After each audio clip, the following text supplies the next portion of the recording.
Hello my lovelies, and welcome to this little Q&A.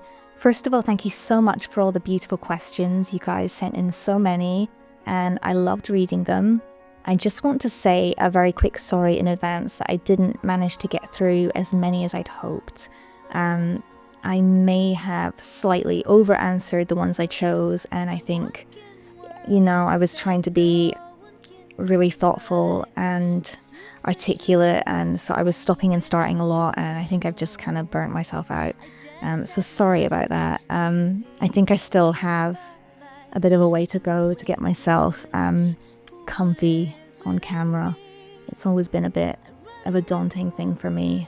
But please know that I am so grateful for all the kindness, and maybe tomorrow I'll go through and just reply to some of you in the comments to kind of make up for it a little bit. But yeah, thank you so much, and here's the Q&A. Cleopatra's Place, great name. They ask, when you compose a song, does the melody come first and you find words to fit? Or do you write the lyrics and the tune comes later? Is this process the same for all your songs, or is there a hybrid style you go by? That is a really great question. Thank you. So it honestly happens in a lot of different ways for me. There really isn't one fixed method. Sometimes it starts with a melody, like a little riff or a phrase that just kind of loops in my head.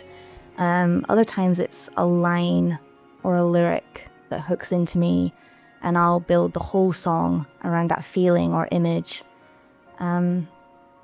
The strange thing is, when I'm actually in the process of writing, it doesn't always feel like a step-by-step process. I feel like I drop into a bit of like a trance where melody and words, they kind of arrive together, and afterwards I couldn't even tell you what came first.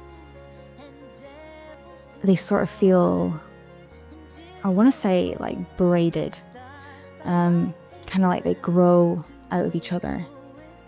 So I guess it's a hybrid, but it's also a bit of chaos. Each song very much tells me how it wants to be written, and my job is mostly to listen and try not to mess it up. Because when it's in my head, it's perfect, and then it gets ruined and messed up when I try to give birth to it. So that's a great question though. Thank you.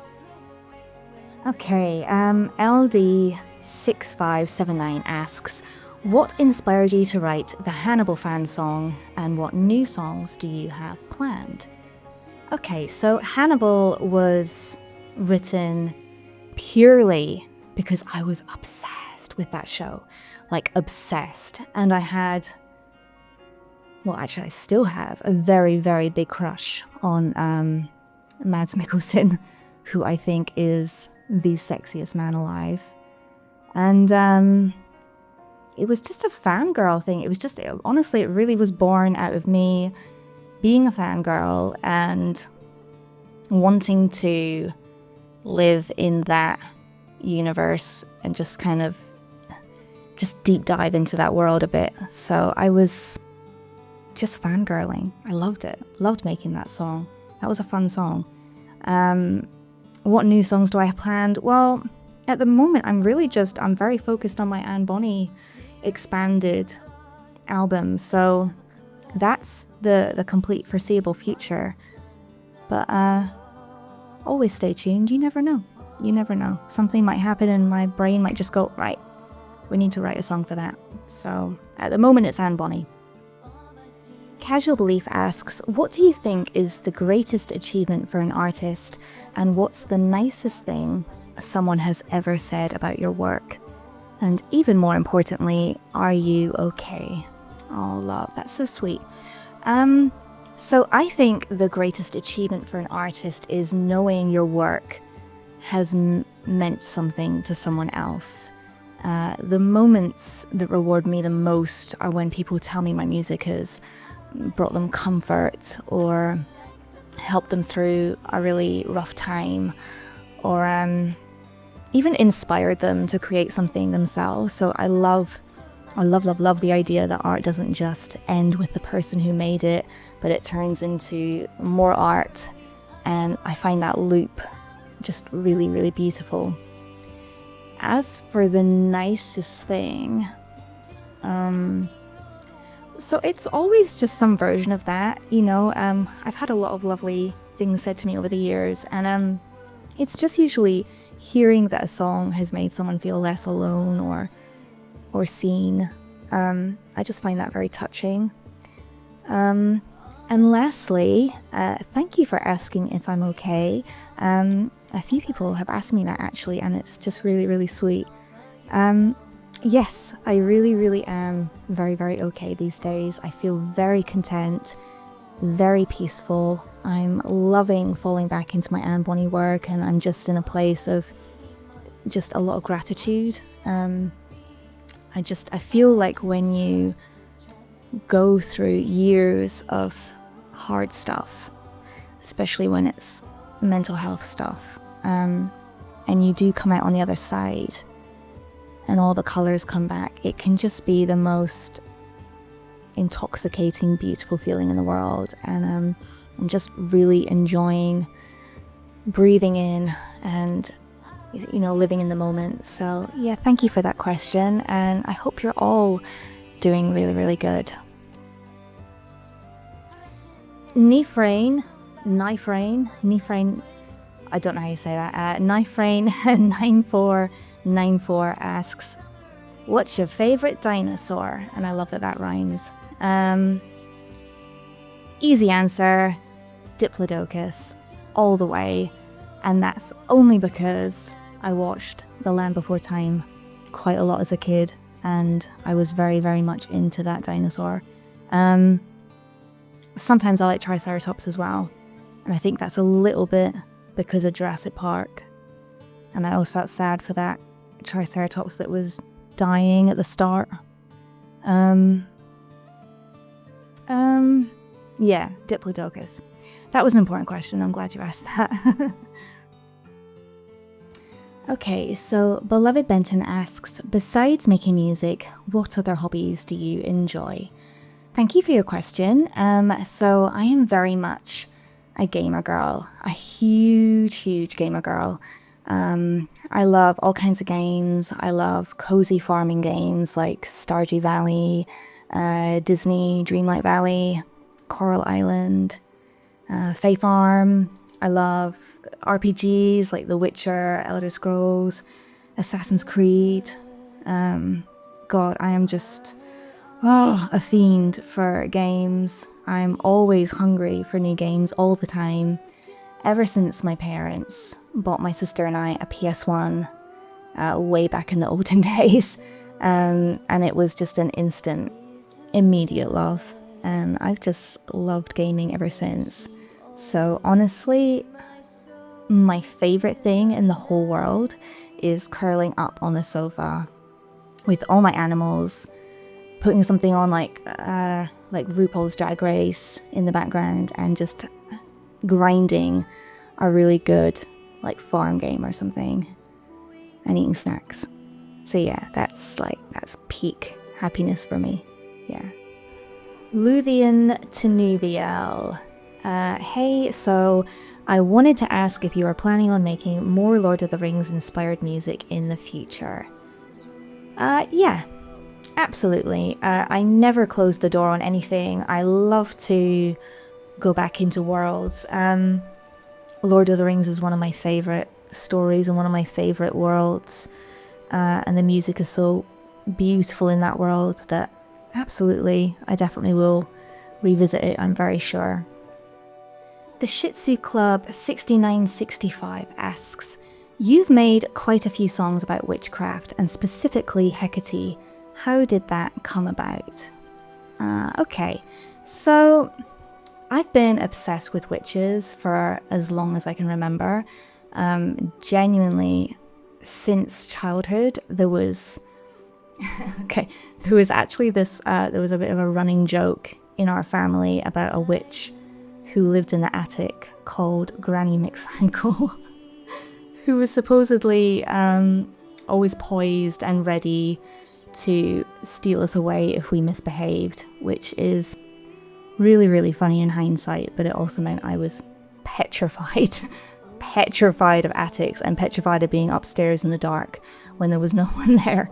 So yeah, so that's witches have always been a sort of big thing in Scotland, I think. I also grew up on things like The Wizard of Oz, Hocus Pocus. They were sort of huge movies with me and my sister.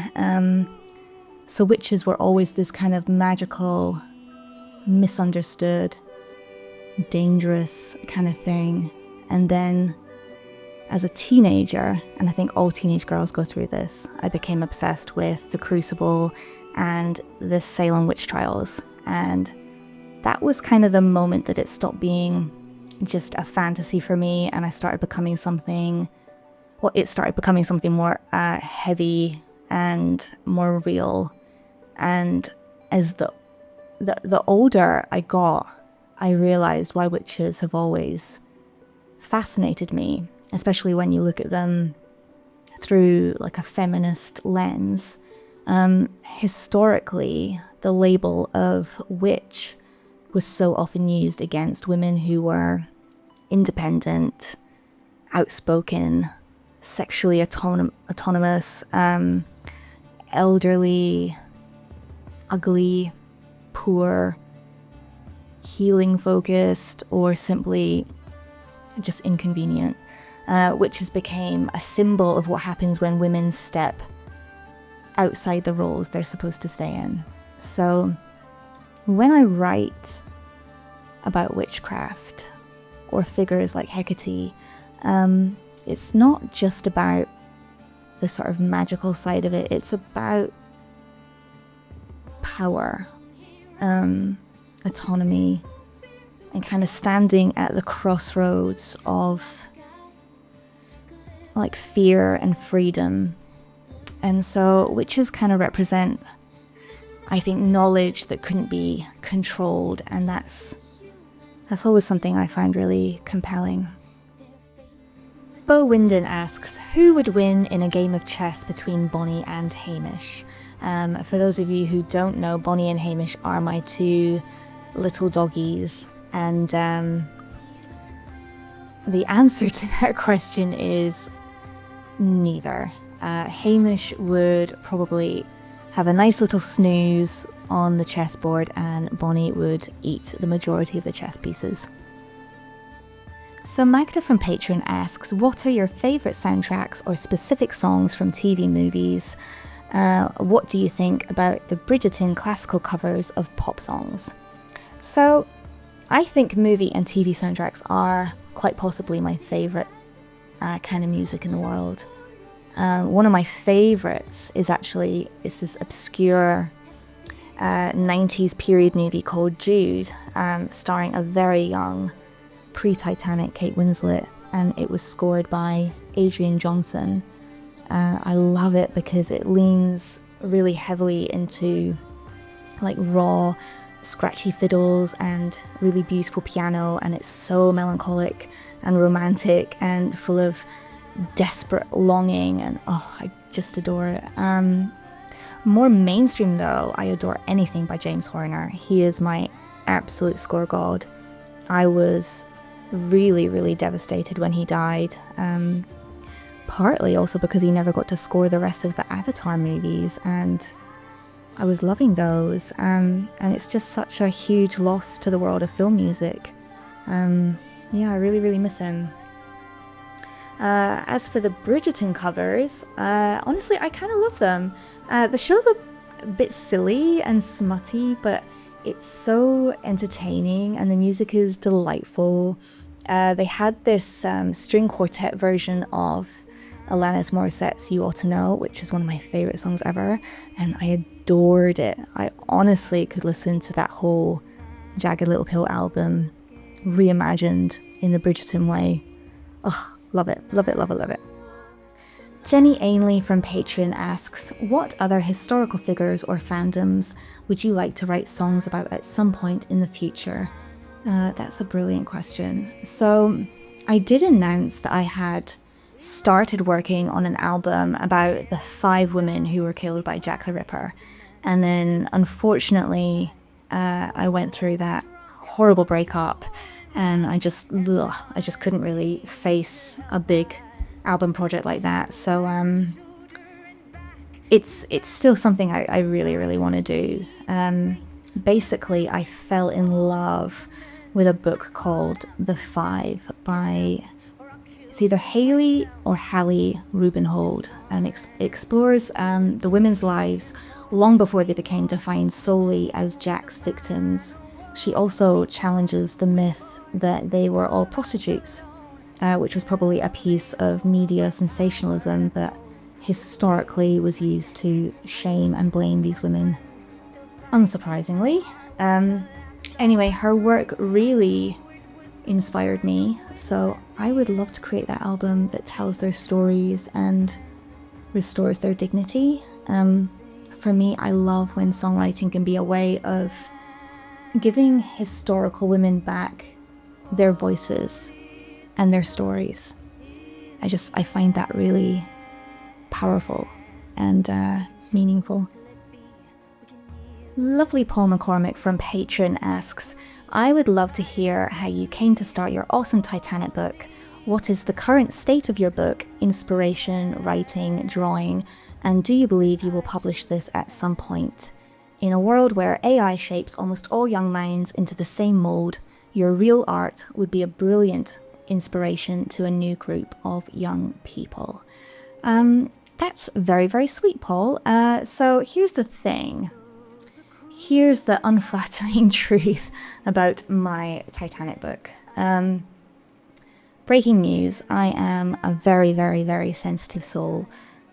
Too sensitive, and I made a bit of a blunder by showing the first few pages of my book to a very talented writer who I have immense respect for, and they told me, totally not in a mean way by the way, that it was a bit clunky and maybe would be hard for kids to understand. And well, because I am the biggest baby, I kind of let that crush my love for it, and I haven't touched it since. So but you bringing it up has just reminded me of it, and now I'm thinking that maybe I will reopen the project as a little side quest. And honestly, like, if the kids can't understand it, I mean, I'm not Roald Dahl, I don't care. At the end of the day, I was making it for me. I've always been obsessed with the Titanic, always will be, and it was just a lovely little creative escape, a sort of a way to keep making stuff when I needed to sort of take a break from music. So yeah, I might resurrect that one, Paul. Thank you for asking.